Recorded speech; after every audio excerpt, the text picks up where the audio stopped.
गांव के Mahesh tea stall में प्रसाद और कृष्णा बैठे हुए थे। दोनों ही बहुत ही जिगरी दोस्त थे। वो एक दूसरे का बड़ा ही सम्मान करते थे। क्या प्रसाद, मैंने भाभी जी से कहा था कुछ पूछने को, क्या तुमने उस बारे में पूछा? अभी तक तुमने कुछ जवाब नहीं दिया। उस बारे में बात करने के लिए मैंने तुम्हें यहाँ बुलाया है। शादी की बात तो घर पे की जाती है, कोई महेश के चाय के दुकान में करता है क्या? चलो घर चलो। मैं चाह रहा था तुम्हें घर पे बुलाना, पर शारदा घर पे नहीं थी। तुम्हें शारदा की चाय बहुत पसंद है ना, फिर तुम्हें चाय मिलेगी नहीं तो अच्छा नहीं लगेगा, इसीलिए कहा घर पे नहीं। ऐसा तुमने क्यों कहा कि परेशानी की बात है? तो क्या मेरी बेटी को अपनी घर की बहू नहीं बनाओगे? क्या तुम्हारी मर्जी नहीं है? सच बताओ। हाँ दोस्त, मेरी इतनी अच्छी किस्मत नहीं कि तुम्हारी बेटी को मैं अपने घर की लक्ष्मी बनाकर लेकर आऊं, पर हम हमेशा ऐसे ही अच्छे दोस्त बने रहेंगे। ठीक है, एक चाय लाने के लिए कहो। पता था मुझे, जैसे मैं इस बारे में कहूँगा तुम चाय मांगोगे। पहले ही मैंने कह रखा था, इसीलिए। महेश, एक कप चाय ले आना। इस तरह प्रसाद के कहने पर महेश एक कप गर्मा गर्म चाय लाके देता है। कृष्णा चाय पीने लगते हैं। वैसे जो मैंने कहा बड़े आराम से भाभी को बताना, पर मैं शाम को आऊँगा, मछली करी बना के रखना। इस तरह कहने पे कृष्णा जो चाय पी रहे थे, ठीक है, फिर मछली के लिए मुझे तालाब जाना होगा। इतना कहकर कृष्णा वहाँ से चले जाते हैं। शारदा जो कृष्णा के घर पे ही थी और उसकी पत्नी पद्मा से वो बातचीत कर रही थी। अरे भाभी, आप कब आई? बात करने भाभी, भाई साहब ने कहा था मेरे पति को कि अनामिका को हमारी घर की बहू बनाने के लिए। हाँ भाभी, मैं मन ही मन सोच रही थी, तब तक उन्होंने कह दिया तो मैं तो खुश हो गई। आप लोगों से बेहतर अनामिका को और कौन जानता है भला। शायद सच है, पर अनामिका को हम बहू के रूप में स्वीकार नहीं सकते हैं। ये सुनकर पद्मा बड़ा आश्चर्य होती है। क्यों भाभी, अनामिका ने आपसे कुछ कहा है क्या? कुछ बुरा बर्ताव किया है क्या? आपको तो अनामिका बहुत पसंद थी, फिर ऐसा क्या हो गया कि आज उसे बहू के रूप में स्वीकार नहीं सकती हैं आप? ऐसी कोई बात नहीं है भाभी जी, अनामिका के लिए प्यार हमेशा मेरे दिल में रहेगा, हमेशा सम्मान रहेगा। भाई साहब को ये बात जरा आहिस्ता आहिस्ता से बताइएगा, लेकिन कुछ भी हो हमारी ये दोस्ती हमेशा ऐसी ही रहेगी। ठीक है भाभी, वो आएंगे तो मैं उन्हें बताऊंगी। अरे भाभी, भैया को तो मेरे हाथ की चाय बहुत पसंद है, उन्हें बताइएगा कि मैं आई थी और उन्हें घर पे भेज दीजिएगा। ठीक है भाभी। इतना कहकर शारदा वहाँ से चली जाती है। उधर आंगन में बिस्तर बिछा के बगीचे के बीच में शारदा और प्रसाद बैठे हुए थे। शारदा, अनामिका हमारी घर की बहू नहीं बन सकती है, इस बारे में मैंने कृष्णा को बताया। ये सुनकर शारदा थोड़ा आश्चर्य होती है। ये सुनकर भाई साहब ने क्या कहा?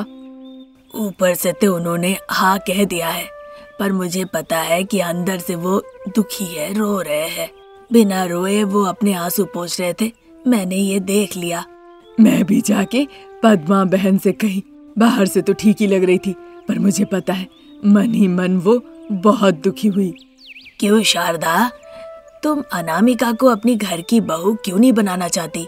पता नहीं जी, पर अनामिका से मुझे बहुत लगाव है, लेकिन मैं उसे अपने घर की बहू नहीं बना सकती। जब से हमने उन्हें ये बात कही है, पता नहीं वो कितने परेशान हुए। इस तरह कहते हुए प्रसाद परेशान हो रहे थे। तभी उनका बेटा रमेश शरीर से पानी चू रहा है गीले कपड़ों में। वो कहीं बाहर से घर आता है। बेटे को उस हालत में देखकर शारदा प्रसाद दोनों ही आश्चर्य होते हैं। माँ, पिताजी, जल्दी से आप लोग एक बार तालाब की तरफ चलिए। चलिए। क्यों बेटा, तालाब में क्यों? कृष्णा ठीक तो है ना? मैं कुछ नहीं बता सकता पिताजी, एक बार आप जल्दी से चलिए। इस तरह कहकर रमेश हड़बड़ाते हुए वहाँ से चला जाता है। शारदा, प्रसाद, रमेश तीनों ही हड़बड़ा के जा ही रहे थे, तभी कार में बैठकर एसआई अरविंद वहाँ आते हैं। शारदा, प्रसाद, रमेश, कृष्णमूर्ति की मृत्यु के लिए हम आप तीनों को गिरफ्तार करते हैं। इस तरह कहकर वो तीनों को अरेस्ट करके वहाँ से ले जाते हैं। लॉकअप के अंदर शारदा, प्रसाद, रमेश तीनों ही बड़े दुखी थे। तभी वहाँ पे लॉयर विश्वनाथ आते हैं। वो उन तीनों से बड़े ही बदतमीजी से बात करते हैं। शारदा को ये बिल्कुल नहीं जचता। देखिए शारदा मैडम, चाहे आप कितना भी चिल्लाएं उसका फायदा नहीं। आपको अनामिका को घर का बहू बनाना होगा, नहीं तो आप पर केस हो जाएगा। आगे आपकी मर्जी, आप तीनों को जेल जाना पड़ेगा। मैं एसआई सर से 5 मिनट बात करके आता हूँ, तब तक आप लोग सोच लीजिए। इस तरह कहकर लॉयर वहाँ से चले जाते हैं। लॉकअप के अंदर शारदा, प्रसाद, रमेश तीनों बातचीत करने लगते हैं। प्रसाद और रमेश कैसे भी करके शारदा को अनामिका से शादी के लिए तैयार कर लेते हैं। ठीक है, जैसी तुम लोगों की मर्जी। इतना कहकर शारदा गुस्से में अपना चेहरा बना लेती है। तब तक लॉयर साहब वहाँ पर आते हैं। प्रसाद जी, क्या फैसला लिया? अनामिका को घर की बहू बनाने के लिए शारदा तैयार है। ठीक है, मैं पुलिस स्टेशन जाकर बेल निकलवाता हूँ। आप लोग घर जाइए और पंडित जी को बुला के अच्छा दिन देखिए। कहकर लॉयर वहाँ से चले जाते हैं। फिर मंदिर में रमेश और अनामिका की शादी करा दी जाती है। अनामिका शारदा के घर में प्रवेश करती है, लेकिन अनामिका शारदा के घर में बहू बन के आई है, ये बात शारदा को हजम नहीं होती है। अनामिका को देखते ही उसे गुस्सा आने लगता है। तुम और तुम्हारी माँ ने मिलके ये सब कुछ जानबूझ के किया है ताकि तुम्हारी शादी मेरे बेटे से हो सके। तुम रमेश की पत्नी हो सकती हो, पर मेरी बहू कभी नहीं हो सकती। ये बात कान खोल के सुन लो। सासू माँ शारदा इतना कहकर वहाँ से चली जाती है। फिर ससुर जी प्रसाद आके समझाते हैं। देखो बेटा, समय सब कुछ ठीक कर देता है। एक दिन तुम्हारी सास भी ठीक हो जाएगी। तब तक थोड़ा धैर्य रखो। अपने पति परिवार के साथ खुशी खुशी जीवन बिताओ। ठीक है पिताजी, मैंने ये सब कुछ किया है सिर्फ प्यार और लगाव की वजह से, आप लोगों से कोई बदला लेने के लिए नहीं। कहकर अनामिका वहाँ से चली जाती है। शारदा बहू के हाथ से कुछ भी पका हुआ खाना नहीं खाती है, वो खुद अपने लिए खाना बनाती है। आप यहाँ पे क्यों खाना पका रही हैं माँ जी, जब मैं यहाँ पे हूँ? छी, मैं तुम्हारे हाथ से बना हुआ चाय तक ना पीऊं, फिर खाना कैसे खा सकती हूँ? अब ये ऐसा ही चलेगा। भले ही मैं भूख के मारे अपनी जान दे दूं, पर मैं तुम्हारे हाथ से बना हुआ नहीं खाऊंगी। इस तरह से कहकर शारदा अपना काम अपने करने लगी, अपने हाथ से खुद के लिए खाना बनाने लगी। इसी तरह दिन निकल रहे थे। अब अनामिका गर्भवती होती है। पूर्ण रूप से गर्भवती होने के बाद भी अनामिका घर का सारा काम करते रहती है। अनामिका की परिस्थिति देखकर प्रसाद और रमेश काम में उसे मदद कर दिया करते थे, पर शारदा को थोड़ा भी बुरा नहीं लगता था। शारदा, हमारी गर्भवती बहू को कितनी परेशानी हो रही है, क्या तुम्हें कुछ भी नहीं दिखता? तो क्या करूं मैं? हाँ, कहकर वो गुस्से से वहाँ से चली जाती है। फिर एक दिन अनामिका एक सुंदर सी कन्या संतान को जन्म देती है। प्रसाद और रमेश बहुत खुश होते हैं। उन दोनों ने मिलकर उसका नाम भव्या रखते हैं। अब जब भव्या 6 साल की हो जाती है, अनामिका फिर से गर्भवती होती है। लेकिन तभी भी शारदा का गुस्सा अनामिका के लिए कम नहीं हुआ। इस बात से अनामिका बहुत दुखी थी। माँ जी, इस घर में आए हुए मुझे 6 साल हो गए, तो क्या आप अभी भी मुझसे नाराज हैं? खत्म नहीं होगा। उस नाराजगी को कम करने के लिए मैं क्या करूं? आप ही बताइए। जो आप कहेंगी मैं वही करूंगी। अपने बच्चे को लो और बिना किसी के नजर में पड़े तुम इस गांव को हमेशा के लिए छोड़ के कहीं दूर चली जाओ। पर इस हालत में मैं कहाँ जाऊँ माँ जी? कहाँ जाओगी? मुझे वो सब कुछ नहीं पता। फिर जैसा कहा गया, गर्भवती अनामिका अपनी बेटी भव्या को साथ लेके सबके नजरों से बचकर रात के वक्त घर छोड़ के चली जाती है। अनामिका को जाते देख शारदा बहुत खुश होती है। अनामिका भव्या को लेकर सीधा रेलवे स्टेशन चली जाती है। तभी वहाँ पे एक ट्रेन आती है। अनामिका भव्या को साथ लेकर उस ट्रेन में जाकर बैठ जाती है। ट्रेन वहाँ से निकल जाती है। अगले दिन सुबह सुबह जब अनामिका और भव्या कहीं नजर नहीं आती है, तब रमेश और प्रसाद बड़े परेशान हो जाते हैं। वो चारों तरफ ढूंढते हैं, पर उन्हें वो कहीं नहीं मिलती। पर शारदा सुकून से बैठी हुई होती है। रमेश और प्रसाद जल्दी से एसआई अरविंद के पास जाते हैं, अनामिका के बारे में बताते हैं। फिर एसआई अरविंद उन्हें अपनी टीम के साथ ढूंढने में लग जाते हैं। वहाँ अनामिका अपनी बेटी को लेकर एक दूसरे शहर में जा पहुंची। वहाँ उसे बहुत भूख लगी, तो वो कचरे के डब्बे के पास बैठकर कचरे से खाना निकाल के खाने लगती है। वहाँ एक कांस्टेबल अनामिका की तस्वीर देखकर उसके पास जाता है। फिर उसे पहचान के वो कांस्टेबल शारदा के घर तक उसे पहुँचा देता है। लेकिन इस बीच शारदा को एक सच्चाई का पता चला था। मुझे अभी अभी एक सच्चाई का पता चला है। मेरा बेटा रमेश, जिसे तैरना नहीं आता, उसे बचाने के लिए तुम्हारे पिताजी ने जान दे दी। देखा जाए तो जानते हुए या बिना जाने हम ही तुम्हारे पिताजी के मौत के कारण हैं। हमें सजा मिलती, पर तुम बहू बन के इस घर में आके हमें बचा ली। उस दिन के बाद से शारदा अनामिका का बहुत अच्छे से देखभाल करने लगती है। ये थी आज की कहानी। नई कहानी लेकर हम जल्द हाजिर होंगे। तब तक के लिए नमस्कार। चूंकि वो मजदूर के काम के लिए गए थे, इसीलिए पिता प्रसाद और बेटा रमेश चलते चलते घर वापस लौट आते हैं। पिताजी, अभी घर जाके क्या होगा आप ही बताइए। जब मैंने कहा वहीं रुक जाते हैं तो आपने मेरी बात सुनी नहीं। वहाँ पे कोई मजदूर था, तुम ही बताओ। नहीं पिताजी, और कोई भी नहीं था। इसीलिए तो मैं कह रहा था कि अगर हमारी किस्मत अच्छी हो और किसी को काम की जरूरत पड़े तो वो हमें काम के लिए बुला सकते थे ना। बेटा रमेश, जब देख रहे हो कि कोई कूली वहाँ पे है ही नहीं, तो हमें समझ जाना चाहिए कि वहाँ पे कोई मजदूर के लिए नहीं आएगा। भले ही कोई काम ना हो, पर सास बहू ने हमें एक काम सौंपा है। क्या तुम वो भूल गए हो? नहीं पिताजी, हम भले ही कुछ भूल सकते हैं, पर सास बहू का दिया काम हम भूल नहीं सकते, नहीं तो काम तमाम। तो अब बताओ बेटा, हम अपने घर जाए कि सरपंच धनंजय के घर जाए? ठीक है पिताजी, सरपंच जी के घर चलिए। इतना कहकर दोनों सरपंच जी के घर चले जाते हैं। वहाँ सास बहू शारदा और अनामिका टमाटर के खेत से टमाटर तोड़ रही होती है। माँ जी, ससुर जी और आपका बेटा जो हमने काम दिया वो करेंगे क्या? अगर वो नहीं किए फिर तो बाप और बेटा दोनों हमारे हाथ में होंगे। पहले चलो हम अपना काम खत्म करके घर जाते हैं, फिर देखते हैं। इस तरह कहने पे अनामिका जल्दी जल्दी टमाटर तोड़ने लगती है। उधर सरपंच जी धनंजय के घर के सामने प्रसाद और रमेश आज्ञाकारी की तरह 2 घंटे तक खड़े रहते हैं। पिताजी, 2 घंटे हम इसी तरह खड़े हुए हैं, जबकि सरपंच जी को पता है कि हम बाहर खड़े हैं, फिर भी वो बाहर नहीं आ रहे हैं। फिर हम इस तरह से यहाँ पे क्यों खड़े हैं, आप ही बताइए। हमें यही इंतजार करना होगा। घर पे दोनों महिलाएं हम दोनों पे भरोसा करके बैठी हुई है। सर्दियों का मौसम है, बाहर बर्फबारी हो रही है। हम एक लकड़ी का घर बनाना चाहते हैं, उसके लिए सरपंच जी से क्यों पूछना है पिताजी? हमें पास के जंगल से लकड़ियां ले आने के लिए सरपंच जी से तो पूछना पड़ेगा ना। ठीक है पिताजी, अब तक तो सरपंच जी बाहर आए नहीं, तो आप यहीं पे खड़े होकर उनका इंतजार कीजिए। जब वो बाहर आएंगे उनकी अनुमति लेकर आप सीधा घर आ जाइएगा। मैं अब चलता हूँ। रुको बेटा, लकड़ी का घर अगर बनाना है तो सास बहू को जिम्मेदारी लेनी है। फिर दोनों वहाँ से चले जाते हैं।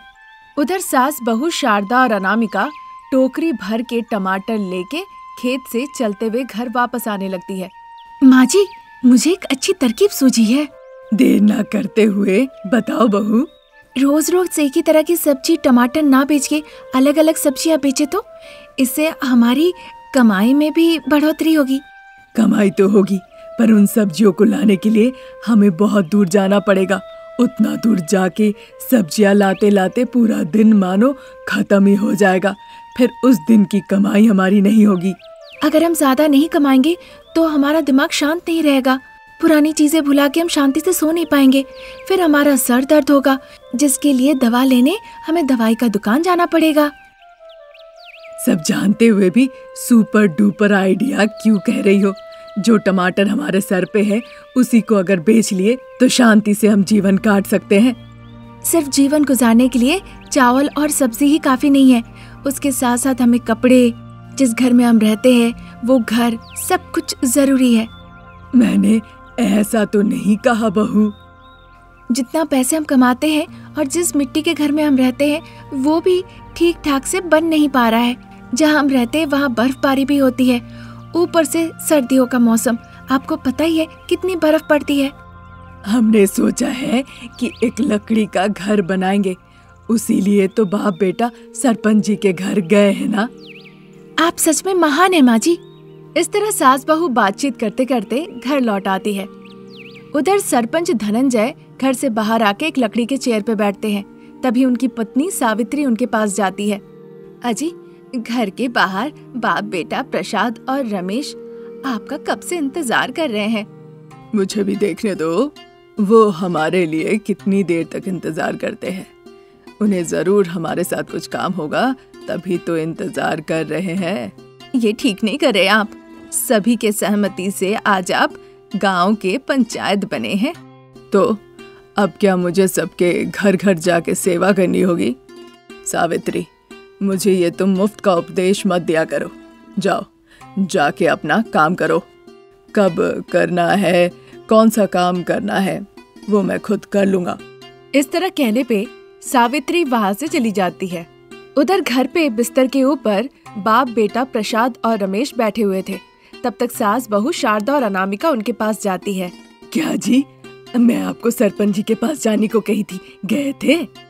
गए थे, पर वो घर पे नहीं थे। हम इंतजार कर रहे थे जब तक ना वो आ जाए, पर वो लौटे ही नहीं। तो ऐसा क्या हुआ कि तुम लोग दोनों घर लौट आए? अंधेरा होने तक, जब तक सरपंच जी ना घर लौट आते तब तक तुम लोग वहीं पे इंतजार कर सकते थे ना, ताकि अनुमति मिल जाती। पता नहीं सरपंच जी कब घर लौट आते, कब तक हम इंतजार करते। अगर वहाँ पे इंतजार करना तकलीफदायक था तो पिताजी घर आ जाते, आप वहीं पे रुक जाते। आप शाम तक वहीं पे रुक के सरपंच जी से एक बार मिल लेते। वहीं पे अगर बैठे रहते तो सब काम भी हो जाता है कि नहीं? अनामिका ने जब इस तरह से कहा, रमेश ने एक भी जवाब नहीं दिया। फिर सास बहू अपने अपने पतियों को डांटने के बाद वहाँ से धनंजय जी के घर पे गई। धनंजय जी घर से बाहर निकल आए। सास बहू को उन्होंने अच्छे से देखा। सरपंच जी नमस्ते। अच्छा, शारदा जी है क्या? और बहू अनामिका भी आई है? बताइए, आप लोग सास बहू मेरे यहाँ कैसे? हमें पता चला कि सुबह से आप घर पे नहीं थे। गांव वाले कुछ ना कुछ लेकर आते रहते हैं, इसीलिए ऐसा कह दिया। ये बताइए आप लोग क्यों आई हैं? हाँ बाबू, आप तो गांव वालों की समस्या समाधान करते हैं, आखिरकार पंचायत जो ठहरे। वो ठीक है शारदा जी, आप बताई नहीं कि यहाँ क्यों आई है।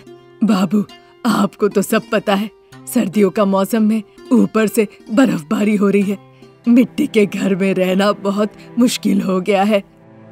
तो क्या चाहती हो, मैं अपना घर दे दूं? अगर हम आपके घर में रहे तो आप कहाँ रहेंगे मालिक? ये क्या मजाक कर रही हो? आपने कहा बाबू, क्या मैं अपना घर दे दूं? हमने तो नहीं मांगा ना।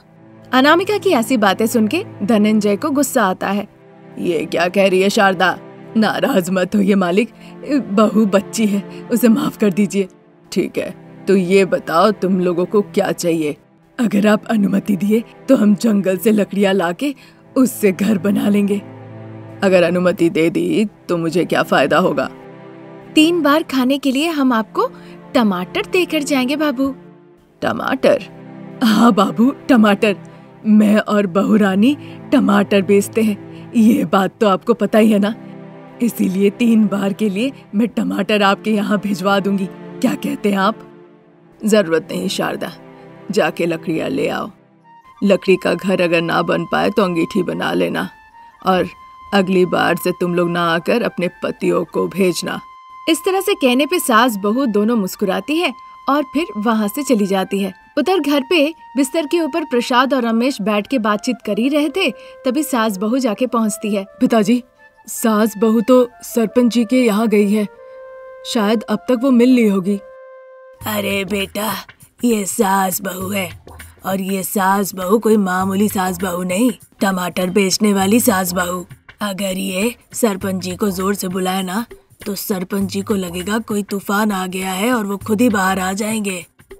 हाँ पिताजी, हम उनके घर पे गए तो बैठा के रखा है, घंटों घंटों हम वही इंतजार किए। अभी कोई जाएगा उनके यहाँ तो ऐसा दिखावा करेंगे कि मानो उन्होंने क्या क्या काम किया हो।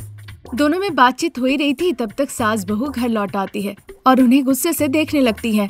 उन्हें देखकर बाप बेटा भी दोनों बड़े आश्चर्य हो जाते हैं। सास बहू घर के अंदर जाती है और दोनों 2 कुदाली लाके बाप बेटे को दे देती है। फिर वो बिना कुछ कहे चुपचाप कुदाली लेकर जंगल में लकड़ियाँ लाने चले जाते हैं। थोड़ी देर बाद उनके पीछे पीछे सास बहू भी जंगल जाती है। ए जी, लकड़ियाँ काटना हो गया? हो रहा है शारदा, मैं और बेटा कोई मशीन तो नहीं है। कुछ नहीं होगा आप लोग से। बहू, बेटे के हाथ से कुदाली ले लो तो।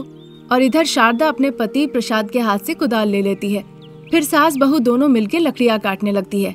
थोड़ी देर बाद सारी लकड़ियाँ काट के इकट्ठा हो जाने पर वो उन्हें बंडल बना के अपने सर पे रखकर घर ले जाने लगती है। अजी, मैं आपको बताऊंगी कि लकड़ियों से घर कैसे बनता है। आप और बेटा वैसे ही करके बनाइए। मैं और बहू आप लोगों को आपके काम में मदद करेंगे। ठीक है शारदा। फिर शारदा कैसे लकड़ी से घर बनाना है उस बारे में बताने लगती है। प्रसाद और रमेश लकड़ियों का घर बनाने लगते हैं। अनामिका उन लोगों को ला ला के लकड़ियाँ देती है। इस तरह सास बहू कठिन परिश्रम करके अपने हाथों से लकड़ी का घर बनाती है और फिर उसी घर में पूरे परिवार के साथ खुशी खुशी जीवन बिताने लगती है। ये थी आज की कहानी। नई कहानी लेके हम जल्द हाजिर होंगे। नमस्कार।